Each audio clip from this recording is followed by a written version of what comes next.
Etherton set the tone for his afternoon's work by dispatching the Red Sox quickly, 1-2-3 in the first inning. In fact, he retired the first 6 and 14 of the first 15. And by that time, the A's had a pretty firm grip on the game as they gave David Wells a bad reception on his return to the active list following 3 weeks on the DL.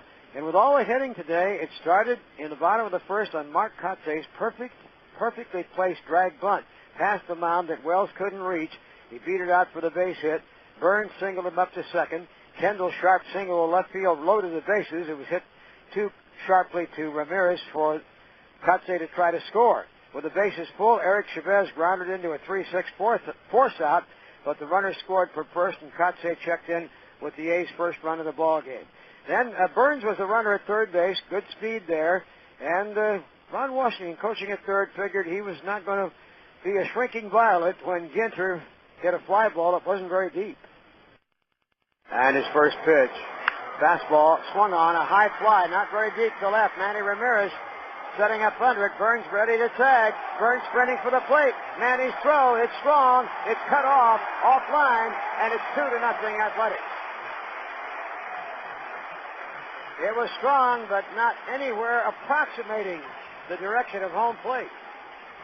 Much different for Manny Ramirez setting up under a fly ball versus charging a ground ball. He did that perfectly with Kendall's base hit, but setting up with a fly ball, kind of back on his heels a little bit. Gilbert gets his 11th RBI.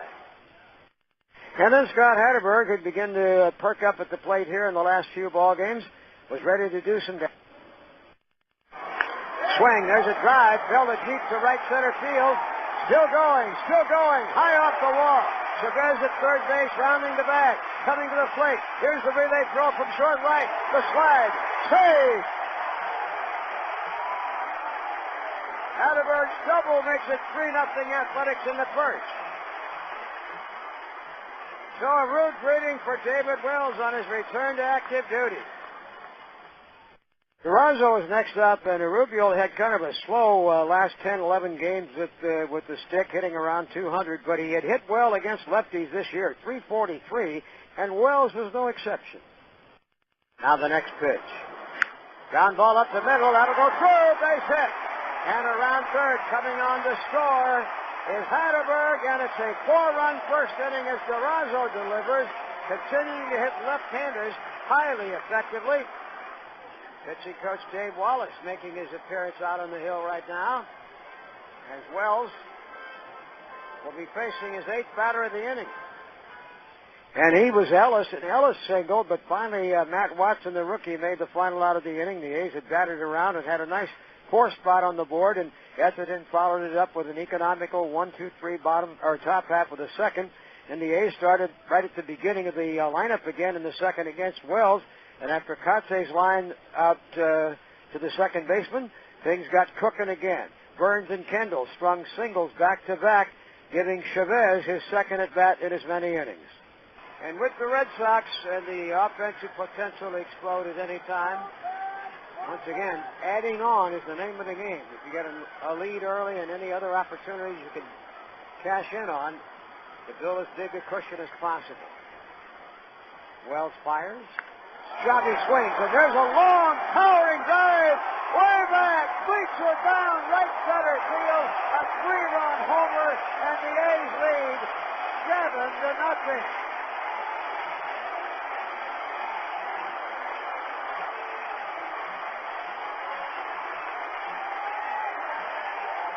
Chavez's second home run in as many days, his 4th of the year. His 4th RBI of the day, counting those 3 with the 1 in the first inning, 17 for the year, and Boomer Wells' return to action is at an end. His successor, Jeremy Gonzalez, took a little while to get his feet on the ground. He walked Ginter.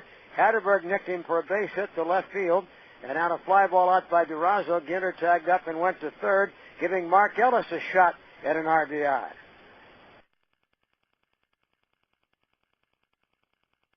Breaking ball, lined hard to right, base hit. In comes a run from third. Ginter racing around to third. Goes Hatterberg, and the A's now are up 8-0. Ellis 2 for 2. A lot of good up the middle and opposite field approaches today. And Watson, who had made the final out in the 9-batter first inning, was not about to do the same in the second. For the second straight inning, the A's send their 9th man to the plate. And a bouncing ball, right side, base hit through the hole. Another run in to score. Hatterberg in from third, down to second. Goes Ellis, and the A's keep piling it on right now. And the fans must be in some sort of delirium. 9 runs for the A's in the first 2 innings. Watson drives in his third as a member of the Athletics. There's always the threat of the big Red Sox batting order, and Varitek signaled that might be the case leading off in the third. Seth Etherton, his first appearance for the A's today. And Varitek gets a high, deep fly ball to right center field. Burns is back at the track. He's going to watch, and it's gone. And the Red Sox are on the board. A leadoff home run in the top of the third by Jason Varitek, and it's 9-1. Number 8 this year for the Boston catcher on a 1-0 pitch. Etherton just brushed that off. He went to work and retired the next 8 men before he gave up a meaningless 2-out single to Varitek in the 5th inning of the ballgame. And the A's added to the cushion with a run in the 5th on a Burns double and a Kendall single. So after that 5 innings, the A's were now in possession of a 10-1 lead. Once again, not walking anybody today until his final inning of work was important for Etherton. He made the hitters put the ball in play, and sometimes they'll get a hold of one, as with Bellhorn leading off in the 6th. Long drive belted deep to right field, and there's no doubt about that one. Bellhorn has it into the seats. There he got in the hitter's count, and he didn't miss that one. Mark Bellhorn with only a 2nd home run of the year. When the A's came up in their half of the 6th inning, they were facing the one-time A's left-hander John Halama. Durazo greeted him with a double after a line drive out by Hatterberg, and Mark Ellis came to the plate. Ellis beat out a hit to the right side that was kept from going through all the way to the outfield by Bellhorn, so runners were at first and third. But Watson popped out, and it looked as if Halama would keep the score where it was. But Mark Kotze, who had that bunt to start the first inning, was up for his 5th time.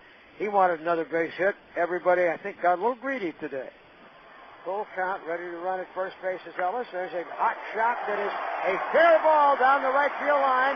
That'll roll into the corner. Durazo's in. Ellis coming all the way around third to score. 2 runs are in. Down to second with a run-scoring double is Kotze. In fact, a 2-run scoring double. And the A's continue to add on. 12-2 Athletics. And Burns hadn't had enough either. Burns lifts this one to right field, shallow near the line. Long run for Nixon. Has to play it on the hop. In from second base to score is Kotze. And Burns' 4th hit brings the A's their 13th run. Just dropping one down the right field line, and Nixon could not get there. Etherton gave up his first walk to Vasquez leading off in the 8th inning, followed by a Bellhorn single, and after Damon hit into a force out, leaving runners at the corners, Ken Maka went to Tim Haricola to come in and try to mop things up. Red Sox had a little bit left in the bats at this point. Euclid drove in 2 runs with a double, and after a deep fly ball out by Ortiz, singles by Jay Payton, and Nixon produced another couple of runs, and the Red Sox got 4, but they were far short. And then Haricola in the 9th inning set down the side in order, and the Athletics took this one to the bank to the tune of 13-6 and a 2-1 series victory over the Bean Pounders. Looking ahead now to the Giants on Friday across the bay, 3 night games beginning at 7:15 Friday night. Back with the scoreboard.